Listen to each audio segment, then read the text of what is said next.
Everyone. इस video में हम मीनिंग ऑफ टीचिंग एड्स यानी कि शिक्षण सहायक सामग्री क्या होती है इसके बारे में जानेंगे। तो कौन कौन सी प्रकार की शिक्षण सहायक सामग्री होती हैं, कौन कौन से टीचिंग एड्स ऐसे हैं जिनकी हेल्प से हम अपने टीचिंग कार्य को, अपने टीचिंग वर्क को अच्छा इफ़ेक्टिव बना सकते हैं, इसके बारे में बात करेंगे। इसके अलावा हम एडगर डेल कोन के बारे में जानेंगे।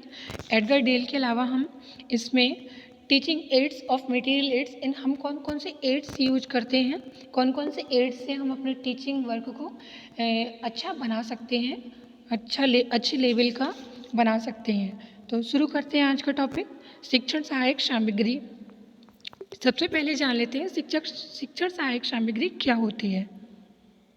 शिक्षण सहायक सामग्री टीचिंग एड्स ऐसे एड्स होते हैं जो क्या करते हैं, हमारी टीचिंग को सिंपल बना देते हैं और बहुत ज़्यादा इफ़ेक्टिव बना देते हैं। तथा इसमें हम कुछ सोर्सेज का, कुछ एड्स का यूज करते हैं, उन्हें हम टीचिंग एड्स कहते हैं। शिक्षण प्रक्रिया को सरल, सजीव एवं प्रभावशाली बनाने के लिए जिन वस्तुओं अथवा साधनों का प्रयोग किया जाता है उन्हें सहायक साधन अथवा सहायक सामग्री या शिक्षण उपकरण कहा जाता है। यानी कि ऐसे साधन, ऐसे हमारे पास कुछ चीज़ें, कुछ वस्तुएं जिनका उपयोग हम कर रहे हैं अपनी टीचिंग को अच्छा करने के लिए, ताकि बच्चों को हमारा टीचिंग अच्छे से समझ में आए तथा उनको इंटरेस्टिंग लगे, इसलिए हम इन चीज़ों का यूज करते हैं।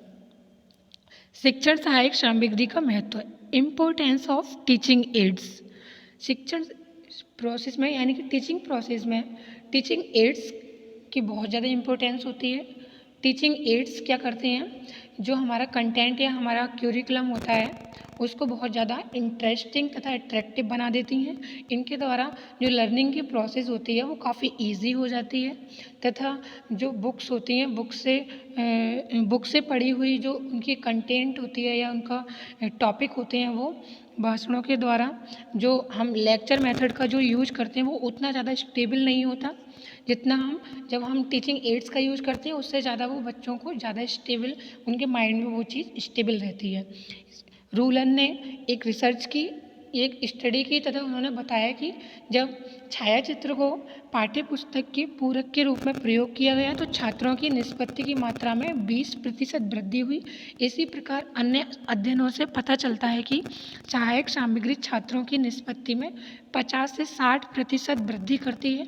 इन विभिन्न अध्ययनों से हमें पता लगता है कि सहायक सामग्री निष्पत्ति की मात्रा को काफ़ी मात्रा में बढ़ा देती है। यानी कि रूलन ने एक स्टडी की तथा इन्होंने एक छायाचित्र को प्रयोग किया तथा इन्होंने पाया कि इससे क्या हुआ कि छात्रों के जो रिजल्ट आए तो वो 20% ज़्यादा आए थे, उसमें ग्रोथ हुई थी। तथा इसी प्रकार से बहुत सारे विद्वान थे जिन्होंने इस पर रिसर्च की या स्टडी की और इन्होंने ये पाया कि इससे सहायक सामग्री टीचिंग एड्स के यूज करने से रिजल्ट में 50 से 60% तक वृद्धि होती है या ग्रोथ होता है। इसलिए हमें इन स्टडीज से पता चलता है कि टीचिंग एड्स कितने ज़्यादा रिजल्ट को बढ़ाने के लिए ज़रूरी होते हैं। इसके बाद टीचिंग एड्स में वर्तमान समय में हार्डवेयर, सॉफ्टवेयर शब्दों को काफ़ी ज़्यादा प्रयोग किया जाता है या इन चीज़ों को काफ़ी ज़्यादा यूज़ किया जाने लगा है। टीचिंग मटेरियल में प्रयुक्त की जाने वाले जैसे प्रोजेक्टर, ओवरहेड प्रोजेक्टर, फिल्म आदि हार्डवेयर कहलाते हैं और इनमें प्रयोग की जाने वाली वस्तुएं जैसे फिल्म, छायाचित्र, रेखाचित्र जो कि अवधारणा, कॉन्सेप्ट का निर्माण कर सकते हैं, उन्हें हम सॉफ्टवेयर कहते हैं। इसी फील्ड में एडगर डेल ने अपना एडगर डेल ने अपना मेथड बताया था जो कि 1964 में बताया था। इनके अकॉर्डिंग टीचिंग में जो टीचिंग रिलेटेड एड्स होते हैं वो उसको इन्होंने एक कोन ऑफ एक्सपीरियंस के रूप में रिप्रेजेंट किया। इसको देख लेते हैं, ये है कोन ऑफ एक्सपीरियंस।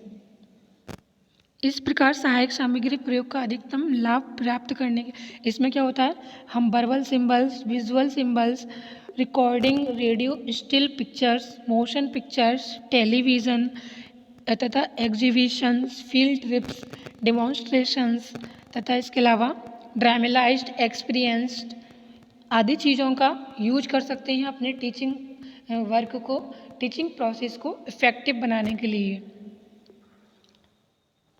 इस प्रकार टीचिंग एड्स के यूज़ से बहुत ज़्यादा हमें बेनिफिट होंगे और इन टीचिंग एड्स को यूज करने से जो हमारी टीचिंग प्रोसीजर होगी या जो बच्चों की लर्निंग प्रोसीजर होगी वो बहुत ज़्यादा अच्छी हो जाएगी तथा इन मेथड्स, नए नए मेथड्स को यूज करने से टीचर्स भी बहुत सारी नई नई चीज़ों से इंट्रोड्यूस हो सकेंगे। टीचिंग मटेरियल शिक्षक के लिए एक हेल्प मतलब एक सहायक के रूप में होनी चाहिए, यानी कि जो टीचिंग एड हम यूज कर रहे हैं वो टीचर के लिए एक हेल्पफुल एड के रूप में होनी चाहिए। उसे शिक्षक पर किसी भी स्थिति में हावी नहीं होने देना चाहिए।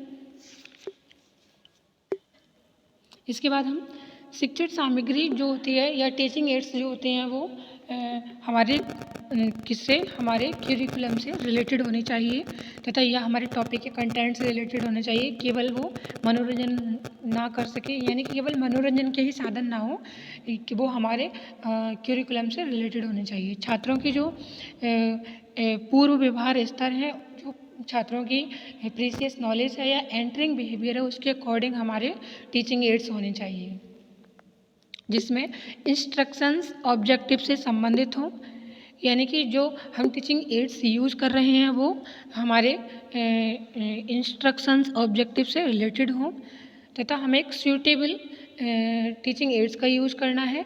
प्रयोग का उपयुक्त अवसर, यानी कि एक हमें पर्टिकुलर कोई हमें प्रयोग का अवसर मिलेगा, अपॉर्चुनिटी मिलेगी अपने टॉपिक को एक्सप्लेन करने के लिए, हमें तभी अपने टीचिंग एड्स का यूज़ करना है। प्रयोग की उचित अवधि, यानी कि एक सही समय पर हमें इसको यूज़ करना है।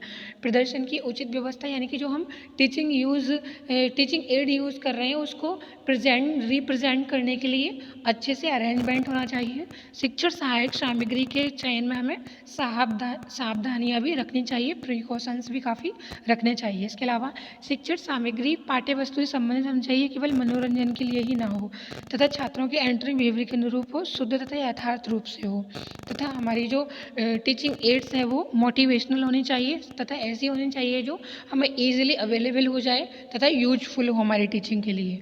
शिक्षण सामग्री के यूज़ और उसके प्रिजर्वेशन के लिए टीचर को काफ़ी अवेयर रहना चाहिए। प्रयोग के पश्चात उसको उपयुक्त रूप से सुरक्षित कर देना चाहिए तथा कुछ कमी आ जाने पर उसे ठीक करने हेतु खुद छेड़छाड़ नहीं करनी चाहिए तथा कक्षा में प्रयोग करने से पहले उसको पहले एक बार रिहर्सल कर लेनी चाहिए। उसके बाद हमें टीचिंग एड्स को यूज करना चाहिए तथा उसका हमें पूर्व प्रशिक्षण लेना चाहिए। इसके बाद अगर हम teaching aids of material teaching in teaching of biological science या जीव विज्ञान में जितने भी टीचिंग एड्स हैं उनकी बात करें तो इसमें हम बहुत सारी चीज़ें यूज कर सकते हैं। सबसे पहले हम पदार्थ को देखेंगे, जिसके अंतर्गत हम अपने कक्षा में बच्चों को फ्लावर्स, लीव्स तथा सीड्स, थर्मामीटर्स आदि वस्तुओं को दिखा सकते हैं। ये जो वस्तुएं होती हैं वो सब्सटेंस पदार्थ कहलाती हैं। इनके द्वारा जो विद्यार्थी होते हैं उनको इनका डायरेक्ट नॉलेज हो जाती है तथा जो डायरेक्ट नॉलेज होती है वो ज़्यादा स्टेबल होती है और जो सब्सटेंस होते हैं, जो पदार्थ होते हैं वो जीव विज्ञान शिक्षण या बायोलॉजिकल टीचिंग में बहुत ज़्यादा ज़रूरी होते हैं, बहुत ज़्यादा हेल्पफुल भी होते हैं। इसके बाद नमूने या प्रतिकृति, यानी कि कोई सैंपल ले लिया किसी चीज़ का। कभी कभी हम किसी भी चीज़ को पढ़ा रहे हैं या एक्सप्लेन कर रहे हैं तो हम पूरा संपूर्ण पदार्थ नहीं ले सकते। ऐसी कंडीशन में हम क्या करते हैं, ऐसी सिचुएशन में हम कुछ सैंपल्स को ले लेते हैं। यदि कक्षा में जो स्टूडेंट्स हैं उनको हमें किसी आम के पेड़ के बारे में पढ़ाना है तो हम पूरा आम का पेड़ कक्षा में नहीं ला सकते, लेकिन हम आम की टहनी को कक्षा में दिखा सकते हैं तथा उसको हम सैंपल के रूप में दिखा सकते हैं। इसके बाद प्रतिमान, कई बार ऐसी दृष्टि सहायक की ज़रूरत होती है जिससे ना तो पदार्थ के रूप में और ना ही सैंपल के रूप में कक्षा में प्रयोग लिया जा सकता है। यदि कक्षा में हम एनवायरमेंटल कंजर्वेशन या एनवायरमेंटल को बचाने की बारे में तथा भाप के इंजन के बारे में बताना चाह रहे हैं तो हमें भाप के इंजन को कक्षा में ला सकते हैं, नहीं उसको हम कक्षा में नहीं ला सकते। इसको हम नमूने को, ऐसी स्थिति हम भाप के इंजन का छोटा सा प्रतिरूप या मॉडल बनाकर कक्षा में दिखा सकते हैं। इसी को हम भाप के इंजन का मॉडल कह सकते हैं। इसके अलावा चित्र, इसके अलावा बायोलॉजिकल साइंस में या बायोलॉजी में जो डायग्राम्स होते हैं उनका बहुत बड़ा रोल होता है और इसके माध्यम से हम वस्तुओं को रिप्रेजेंट कर सकते हैं। तथा डायग्राम्स को हम क्लियर व सूटेबल, जो हमारे डायग्राम्स हैं वो क्लियर व सूटेबल होने चाहिए तथा हम उनको कलर्ड भी कर सकते हैं। जहाँ जहाँ ज़रूरत है उनको हम कलर्ड कर सकते हैं, जिससे पूरी कक्षा के जो स्टूडेंट होंगे अपने अपनी जगह पर बैठकर आसानी से उसको देख सकते हैं। तथा सभी डायग्राम्स के में कोई हमारा मेन अट्रैक्शन पॉइंट होना चाहिए, जिससे उसकी हमारी उद्देश्य पूर्ति हो रही हो या हमारा जिस ऑब्जेक्टिव की वजह से हम उस चार्ट का या उस डायग्राम का यूज कर रहे हैं वो हमारा उसमें मौजूद होना चाहिए। शिक्षण के बीच बीच में चित्रों के द्वारा पाठ को हम इंटरेस्टिंग बना सकते हैं, जिससे पाठ को ठीक से समझ सकते हैं स्टूडेंट। नेक्स्ट है फिल्म स्ट्रिप। फिल्म स्ट्रिप के प्रयोग से उन चित्रों को कक्षा में दिखाया जा सकता है जिन्हें उपयोगी समझा जाता है। टीचर इन स्ट्रिप से पहले भी परिचित हो सकता है तथा शिक्षक जो टीचर हैं वो स्वयं फ़ोटो खींचकर फिल्म स्ट्रिप कर सकते हैं और फिर कक्षा में दिखा सकते हैं। फिल्म स्ट्रिप को बनाने के लिए अनेक चित्रों को एक सीक्वेंस में लगाते हैं। इन्हें प्रोजेक्टर्स की हेल्प से दिखाना और भी ज़्यादा ईजी हो जाता है। प्रोजेक्टर काफ़ी ईजी होते हैं तथा इन्हें फिल्म स्ट्रिप्स को दिखाना काफ़ी ईजी होता है। इसके बाद आता है चार्ट। चार्ट का यूज़ दो सब्सटेंस अथवा मात्राओं में संबंध देखने तथा उनकी तुलना करने के लिए किया जाता है। चार्ट को रेखाओं की मदद से रेखागणित के रूप में बनाया जा सकता है। इस प्रकार रंगों का चार्ट, दशमलव प्रणाली के चार्ट आदि बनाए जा सकते हैं। ग्राफ, बायोलॉजी से संबंधित अनेक बातों को ग्राफ की हेल्प से भी हम दिखा सकते हैं। इसके अलावा मानचित्र, स्लाइड, टेप रिकॉर्डर तथा इसके अलावा हम बच्चों को घुमा सकते हैं किसी स्पेसिफिक प्लेस पे। इसके अलावा हम बच्चों को फिल्म दिखा सकते हैं। इन सब चीज़ों का बहुत ज़्यादा इफेक्ट पड़ता है। इससे हमारी जो टीचिंग प्रोसेस है वो काफ़ी ज़्यादा इफेक्टिव हो जाती है। इसलिए हमें जहाँ जहाँ हमारे टीचिंग वर्क में टीचिंग एड्स की ज़रूरत है हमें वहाँ पे टीचिंग एड्स यूज़ करने हैं। नेक्स्ट वीडियो में हम audio video aids and audio aids, visual aids के बारे में जानेंगे तथा उनके इम्पोर्टेंस के बारे में जानेंगे। मिलते हैं नेक्स्ट वीडियो में नेक्स्ट टॉपिक के साथ। तब तक के लिए नमस्कार।